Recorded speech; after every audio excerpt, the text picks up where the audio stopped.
क्या कभी आपने सोचा है 10 में से 9 लोग यही मानते हैं कि किस्मत ही सब कुछ तय करती है। समय से पहले और भाग्य से ज्यादा किसी को कुछ नहीं मिलता। लेकिन क्या यह सच है? क्या मेहनत, सच्चाई और धैर्य का कोई मूल्य नहीं? आइए सिंहपुर के राजा देवचंद्र की प्रेरणादायक कहानी के जरिए इस सवाल का जवाब खोजें।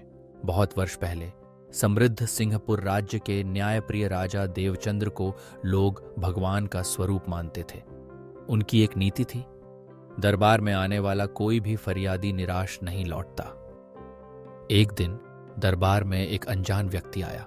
उसने हाथ जोड़कर राजा से प्रार्थना की, राजन, क्या आप अपनी राजगद्दी मुझे 3 दिन के लिए सौंप सकते हैं? दरबार में सन्नाटा छा गया। ऐसे सवाल का कोई जवाब देता? लेकिन राजा देवचंद्र ने बिना हिचक सिंहासन उस व्यक्ति को दे दिया और महल लौट गए। 3 दिन बाद राजा दरबार में लौटे। मुस्कुराते हुए बोले, भाई, अब तुम्हारे 3 दिन पूरे हुए, गद्दी खाली करो। लेकिन उस व्यक्ति का मन बदल चुका था। उसने लालच दिखाया, राजन, कृपा कर यह गद्दी मुझे दान में दे दीजिए। राजा ने त्याग किया। उन्होंने गद्दी, राज्य और ऐश्वर्य छोड़ दिया। रानी, दोनों बेटे सबने साधारण वस्त्र पहने और महल से निकल पड़े। कल तक 100 नौकर, 50 हाथी, 20 घोड़े राजा के लिए तैयार रहते थे। आज राजा पैदल चल रहे थे। खाने को कभी मिलता, कभी नहीं। फिर भी राजा देवचंद्र ने कभी शिकायत नहीं की। हर रात ईश्वर को धन्यवाद देते। संघर्ष में भी उनके चेहरे पर संतोष था। कुछ दिन बाद एक नगर में धर्मशाला में शरण ली। उसी नगर में एक अमीर सौदागर रुका था। उसकी नजर रानी पर पड़ी।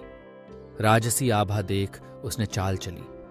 राजा से विनती की, मालिक, मेरी पत्नी गर्भवती है। क्या आपकी पत्नी एक दिन के लिए उसकी सेवा कर सकती हैं? राजा ने करुणा दिखाई। रानी चली गई।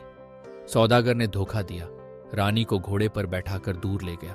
रानी ने सच्चाई बोली, मदद के लिए चिल्लाई, लेकिन सौदागर ने दया नहीं दिखाई। उधर राजा ने देखा रानी लौट नहीं रही। दोनों बेटों को साथ लेकर खोजने निकले। रास्ते में नदी आई। नाव नहीं थी। राजा ने छोटे बेटे को कंधे पर बैठाया, बड़े बेटे को किनारे पर बैठाया। जैसे ही नदी पार कर रहे थे, पीछे से भालू ने बड़े बेटे पर हमला किया। राजा घबरा गए। छोटे बेटे का हाथ छूटा, वह नदी में गिर गया। राजा का हृदय टूट गया। राज्य, पत्नी, अब दोनों बेटे भी उनसे छीन गए। वह चलते चलते एक नगर पहुंचे। वहां मैदान में भारी भीड़ थी। नगर की परंपरा, नया राजा चुनने के लिए बाज उड़ाया जाता है। बाज जिस सिर पर बैठ जाए वही नया राजा। बाज उड़कर सीधा देवचंद्र के सिर पर बैठ गया। सबने हाथ जोड़कर आग्रह किया, राजा बनिए। राजा ने पहले मना किया, फिर लोगों की विनती पर राजगद्दी स्वीकार की। नए राज्य में राजा ने न्याय और करुणा से शासन किया। लेकिन मन में गहरा दुख था। रानी और बेटे याद आते, आंखें भर आती। अब सुनिए बेटों की कहानी। बड़े बेटे को भालू उठा ले गया। रास्ते में एक शिकारी ने भालू को मार गिराया, लड़के को बचा लिया। छोटा बेटा नदी में बह गया, उसे एक मछुआरे ने बचाया। दोनों निसंतान थे। बच्चों को अपनी संतान मानकर पाला। दोनों उसी नगर के निवासी थे। समय के साथ दोनों बड़े हुए, उसी राज्य की सेना में भर्ती हो गए। भाग्य ऐसा, दोनों राजा के अंगरक्षक बने। एक दूसरे को पहचान नहीं सके, न राजा को न आपस में।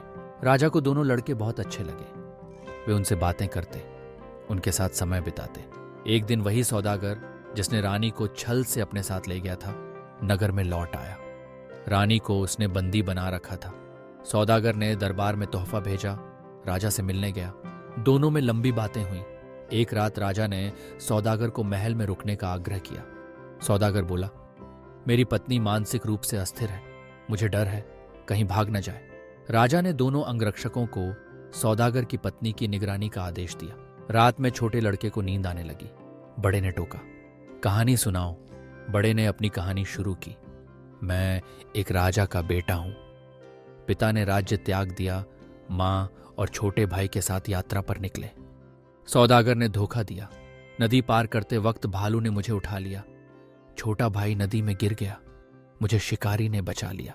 छोटा लड़का स्तब्ध रह गया। रोते हुए बोला, भाई, वह बच्चा जो नदी में गिरा था मैं ही हूं। मुझे मछुआरे ने बचाया। दोनों भाई गले लगकर फूट फूट कर रोए।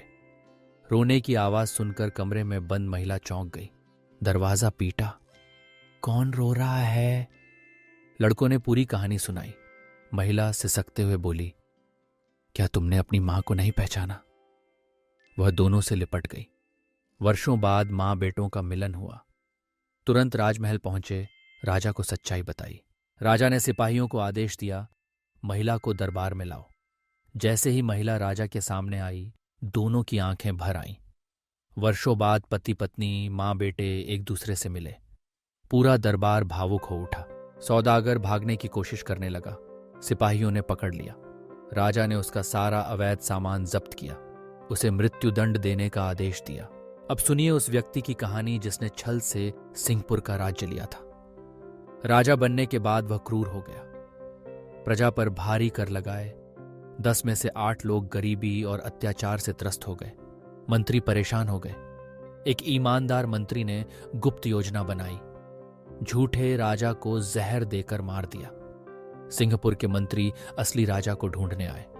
उन्होंने देवचंद्र से आग्रह किया, अपना पुराना राज्य संभालिए। राजा ने प्रेम से स्वीकार किया। अब साल में 6 महीने सिंहपुर, 6 महीने नए राज्य में शासन करने लगे। जब दोनों बेटे योग्य हो गए, उन्हें दोनों राज्यों का राजा बना दिया। राजा देवचंद्र और उनका परिवार सुख शांति से जीवन बिताने लगे। अब सोचिए, क्या केवल भाग्य ने यह सब तय किया?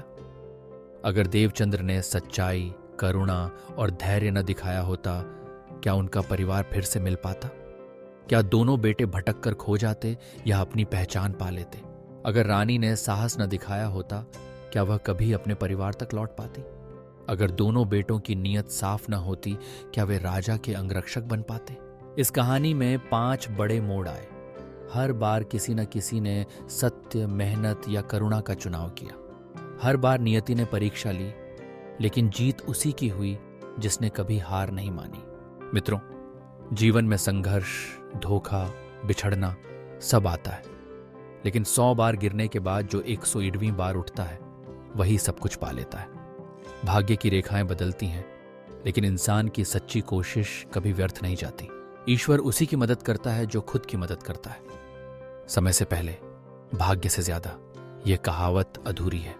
असली सच यह है, जो अपनी नीयत साफ, इरादे मजबूत और प्रयास सच्चे रखता है, उसके लिए ईश्वर रास्ता बनाता है। तो क्या आप भी अपने जीवन में कठिनाइयों के आगे हार मान लेंगे, या फिर देवचंद्र की तरह धैर्य, सच्चाई और त्याग का रास्ता चुनेंगे? याद रखिए, संघर्ष ही सफलता की पहली सीढ़ी है। हर कठिनाई एक अवसर है अपने भीतर छुपी शक्ति को पहचानने का। आपका भाग्य आपके कर्मों से बनता है। कभी भी अपने प्रयासों से पीछे न हटे। सच्चाई, मेहनत और विश्वास के पथ पर ईश्वर हमेशा आपके साथ है। तो दोस्तों, इस कहानी से क्या सीखा?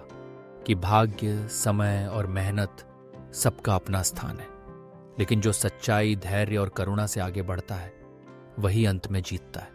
क्या आप भी अपने जीवन में ऐसी ही सच्चाई और साहस दिखाएं? ऐसी और प्रेरणादायक कहानियों के लिए सब्सक्राइब करें।